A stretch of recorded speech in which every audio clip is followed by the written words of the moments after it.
It has been almost an entire year since my last weapon tier list. Now, since there's only about 15 good weapons in the game, I'm going to be doing a top 10 instead of just a normal worst to best. Now, I'm going to be extending the honorable mention tier. These are going to be all the weapons that are not, they're pretty good, but not good enough to be on the top 10. So if you guys enjoyed this video, remember to like, subscribe, to the video, guys. All right, so like I said, we're going to be doing a little bit different. We're going to be putting the honorable mentions tier before the entire tier list. Now, these are going to be the weapons that are decently good, but not good enough to be on the actual tier list. Starting off, the honorable mention is going to be Senko Kunai. Now, Senko Kunai is an instant teleporting, thing that allows you to, fight people and stuff like that. It allows you to teleport to them. I sound really stupid right now. It allows you to fight people. All these weapons allow you to fight people. But Senko Kunai has a little cool addition that allows you to teleport wherever you throw it. Now, the issue with this is that there's actually a throwable in the game that does the exact same thing now, so there's no point in this weapon being used at all if that throwable exists. But if you're not able to get that throwable, Senko Kunai does actually exist in the game, and it's pretty much the exact same thing, but it's not a throwable. It's a weapon. So you could actually have two teleports if you want, but most of the time people don't even worry about this weapon. The coming up next is going to be Satori Blade. Now, Satori Blade is going to be on the honorable mentions mainly because it is an instant teleporting weapon that allows you to combo extend. Now, it's only a 50-second cooldown, which allows you to actually use this weapon quite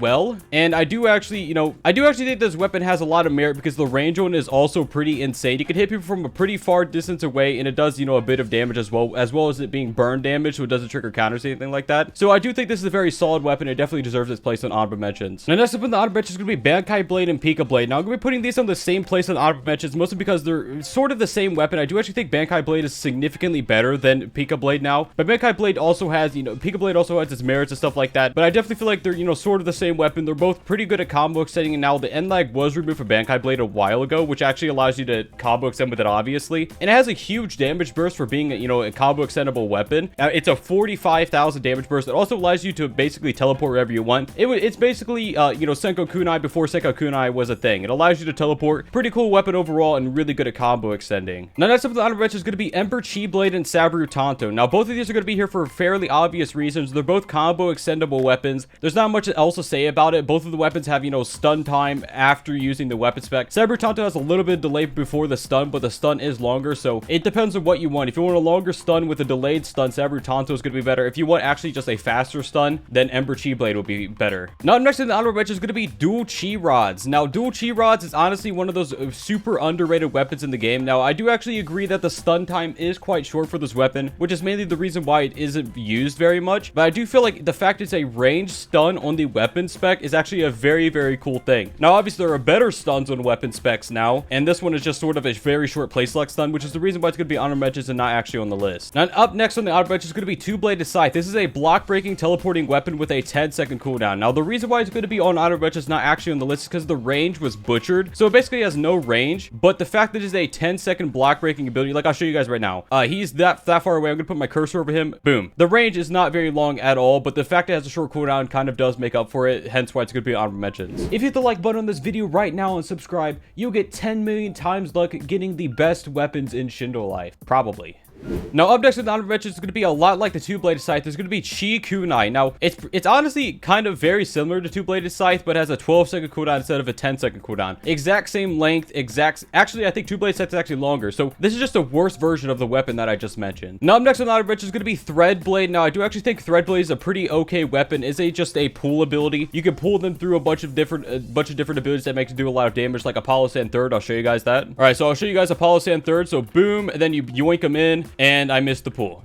Skill issue. But it's actually pretty good for combos and things like that. They can't dash during anymore like they used to, so it is what it is. It's just an okay pull weapon. Now, up next is going to be the Spear of Tin. Now, the Spear of Tin is honestly a very underrated weapon in my opinion. It's just a hit stun with it's just a hit stun weapon that has actually a very long stun afterwards if it actually hits. It also has a pretty low cooldown, all things considered, and I actually do think the range is extended a little bit. So it's a very okay weapon, but it's definitely not good enough to be actually on the list. Now, up next in the honorable mention is going to be Spear of Sparky. Now, honestly, the only thing holding this weapon back is the fact it's only stun global cooldown. It's actually a very okay weapon overall, and it's extremely good for PvE content because it does a lot of damage to the bosses. It pretty much just lays a bunch of traps, and it does, a stun and stuff like that. And I do think this weapon would be very good, but I do feel like it's definitely held back by the fact that it has stun global cooldown, which instantly makes the weapon much worse than it would be otherwise. Now, up next on the adventure is going to be Azarashi Kunai. This is pretty much Senko Kunai, but it has a stun attached to it. That's pretty much all there is to say about it. It's Senko Kunai with a stun. Raiji Nunchucks is also going to be making its way to the honor mentions. It's pretty much just a combo breaker, but as a weapon. So you could combo extend with it. So let's get started at number 10. It's going to be Heaven Blade. Now, Heaven Blade is a solid number 10 entry. Now, the only issue with Heaven Blade is it was actually nerfed, which is actually very funny in my opinion, the fact it was nerfed. It used to drain 45,000 chi and it used to, you know, do 45,000 damage, but it doesn't anymore. It does significantly less. If it did more, it would definitely be higher up on this list, but it does have hit stun attached to it as well, so you can actually combo extend with it. Like, that right there is a hit stun. Now, you're not able to do an M1 combo immediately after it, but you can do an instant move, and I do actually feel like this weapon overall is a very underrated weapon, but I do feel like the damage being nerfed definitely makes it borderline not even being worth being number 10 on this list. All right, so coming in 9th place is going to be Maru Daggers. Now, Maru Daggers overall is actually a pretty good weapon, all things considered. Now, the only issue with Maru Daggers is that it actually is not a very consistent weapon. Sometimes the attacks will miss, sometimes it'll just glitch out, not hit at all. There definitely needs to be some updates to this weapon. It is a very new weapon in this game, so there's bound to be some glitches here and there, and this weapon is no exception to that. It's a very glitchy weapon. I'm sure as soon as they fix it, it will actually be a very good weapon overall. Does a decent amount of damage. It's a block break, hit stun, you know, ability. Okay ability overall. All right, so coming in 8th place could be the Staff of Happy and Spear of Appal. Now, the reason why they're going to be in the same place is because they're sort of the same ability in essence. Now, I do think the Spear of Appal is better than the Staff of Happy, but the Staff of Happy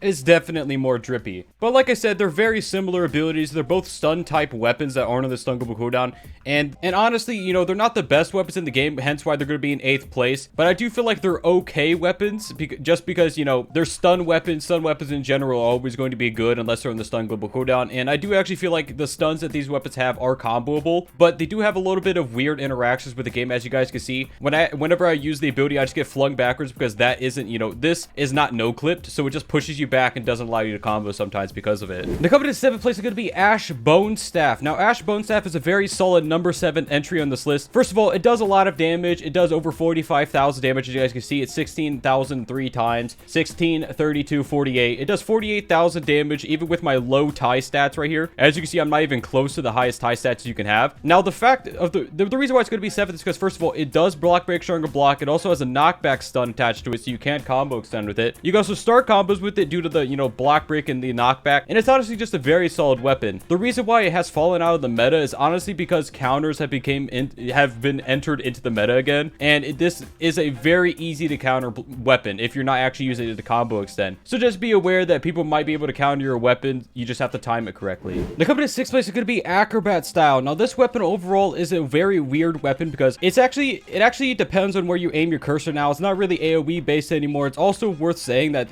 you're actually able to move stack in this weapon, as I'll show you guys here in a second. Now, Acrobat Style has it's always been a very okay weapon, but especially recently, it got some changes that has made it even better, which I included in the move stacking. It has no end lag at all, which is the reason why you can move stack during it, and you can actually make these super fat damage combos with just Acrobat Style and moves. Now, like I said, the only issue with it is not AoE based anymore, so it does require a lot of aim to use. But if you're fine with aiming overall, this actually will be a very, very, very good weapon just because of the move stacking. Now, coming to 5th place, it could be Grass Tonto. Now, this is a very weird weapon to get to work correctly, but once you get this weapon to work correctly, it could do upwards of like 80 to 100,000 damage. It also works really, really well against bosses. It's a very good PvE weapon, which is the main reason why it's actually going to rank this high on the list. I do feel like, you know, PvE weapons in general are definitely worth, you know, putting on this list. Now, coming to 4th place, it's going to be Shiver Tonto. Now, Shiver Tonto is a very, very solid weapon because it has a iframe attached with a combo extending hit stun weapon in general. And I do actually feel like the fact that it has zero end lag whatsoever does allow you to start combos. So I'd like to show you guys now. He's blocking Shiver Tonto, and then you can immediately block break them because you're actually right next to them. It is honestly just a really good weapon in general. It has zero end lag, which allows you to combo extend. It's not a block break itself, but it does allow you to block break. And the only issue with it is it does require a lot more aim now. They did nerf it, so it's not an AoE ability. It is now an ability where you actually have to aim it, but if you have skill, it doesn't make the weapon any worse. It just makes it more skill intensive. Now, coming to 3rd place, it could be Renshiki Axe. Now, Renshiki Axe, first of all, is one of the, you know, coolest weapons in the game because you actually customize your color. As you guys see, I got that Tengoku axe going on. Normally, it's green color. You can change it to different colors. This is a custom color. Now, Renshiki Axe is an instant 15 second cooldown ability that does around 40,000 damage. Now, you guys may be asking, oh, why is this weapon so good? You know, it's pretty close range. The cooldown isn't, you know, that short, and it doesn't really do that much much damage overall? Well, the reason why is because Reshiki Axe is really, really good and easy to throw into combos. Like I said, it's an instant ability that does that much damage with the stun attached to it. It's a really easy to combo with weapon, which is the main reason why it's actually going to rank this high on the list. The company's second place was the previous best weapon in the game, Raiken Blade. Now, Raiken Blade has gotten a few nerfs recently that have made it, you know, a little bit worse, but it still is one of the best weapons in the game, hence why it's going to be in second place. Now, I'm going to go through the nerfs if you guys are unaware. So the first nerf was that it was added to the stun global cooldown. Obviously, you know, you guys all know that. Second nerf, the cooldown was increased, and now it's a 17-second cooldown. And now the third nerf is that it's not AoE based anymore, it's a cursor based. So it goes, you know, if your cursor is not aiming directly onto the person, they will not get hit by the ability, which definitely, you know, it definitely makes the ability a lot, you know, a lot worse just because it takes more skill to use. But if you're still a skillful person in this game, even if you have like a little shred of skill and you can aim, this weapon will still be insanely good. It is by far the best stun weapon in the game, and I definitely feel like it contends with Shizen's Shield for just being the best weapon in general, because it's first of all, it's a place lock stun, it's a true stun, and the stun is extremely long. It also frees up your bloodline slots from having a stun, and you do get a stun anyways. Just a really good weapon in general. But other guys, what is your favorite weapon in Shindo Life? Leave in the comments below. We'll be checking them out. Now, coming to first place as the best weapon in Shindo Life is going to be Shizen's Shield. Now, a lot of people are kind of, you know, they don't really know about Shizen's Shield. It's one of those weapons that was released during an update that really was not that popular, so it just never caught traction in the game. But it is a 5-second iframe combo starting ability that is a weapon spec. Now, the only issue with this is it is on the auto dodge global cooldown. Makes the weapon pretty bad, right? Until you remember that it's an iframe itself. It allows you to start combos, escape combos. Since it's an instant ability, you can actually use it during any gap, and it's a 5-second cooldown. So you use the ability, try and hit them. If you miss them, run away for 5 seconds, come back, just keep repeating it. You can also use it multiple times in the same combo due to a 5-second cooldown, and I definitely feel like this is the single-handedly the best weapon in the game right now, hands down. I mean, there's not much, it doesn't get much better than an iframe attack that's on a weapon spec that allows you to start combos, escape combos with an insanely low cooldown. It is honestly just an amazing ability in this game right now, and it's probably going to end up being meta after this video, so yeah, have fun with that, competitive players. Anyways, guys, I asked before this video, if you enjoyed this video, remember to subscribe for us, guys. Bye-bye.